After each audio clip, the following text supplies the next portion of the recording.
Guys, నేను like and like షోరూమ్లో అయితే ఉన్నాను కదా. సో వీళ్ళ దగ్గర జీన్స్లు కూడా నెంబర్ ఆఫ్ కలెక్షన్స్ అయితే వీళ్ళ దగ్గర ఉన్నాయి.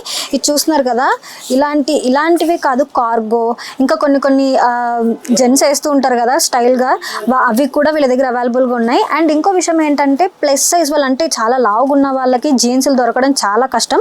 బట్ వీళ్ళ దగ్గరికి వస్తే చాలా మోడల్స్ కూడా ఉన్నాయి. ప్యాంట్స్ అనే కాదు, ప్లస్ సైజ్లో మనకి కొంచెం లావుగా ఫంకీగా ఉన్న వాళ్ళకి ఇలాంటి షర్ట్స్ కూడా వీళ్ళ దగ్గర అవైలబుల్గా ఉండడం అయితే జరిగింది. ఇదైతే చాలా క్లాత్ చాలా కూల్ అండ్ క్యూట్ ఉందన్నమాట. ఎందుకంటే లావుగా ఉన్న వాళ్ళు ఇలాంటి వేసుకోవడానికి ఇష్టపడుతూ ఉంటారు కదా, వీళ్ళ దగ్గర ఇవి కూడా అవైలబుల్గా ఉన్నాయి. అండ్ ఇంకో విషయం ఏంటంటే, మెయిన్ థింగ్ ఏంటంటే, ఈ 1 వాష్లో ఏమన్నా కొలాప్స్ అయిపోతే కలర్ కానీ ఏదన్నా కానీ వీళ్ళు మళ్ళీ దాన్ని ఎక్స్చేంజ్ చేసి మీకు కొత్త పీస్ ఇవ్వడం అయితే జరుగుతుంది. అండ్ ఈ షాప్ ఎక్కడ ఏంటి అనుకుంటున్నారా, మన విజయవాడలో గాంధీనగర్లో ఫిలిం ఛాంబర్ ఆపోజిట్లోనే ఉంటుంది. లైక్ అండ్ లైక్ పెద్ద షోరూమ్. ఒక్కసారి వచ్చి షాప్కి వచ్చి విజిట్ చేయండి.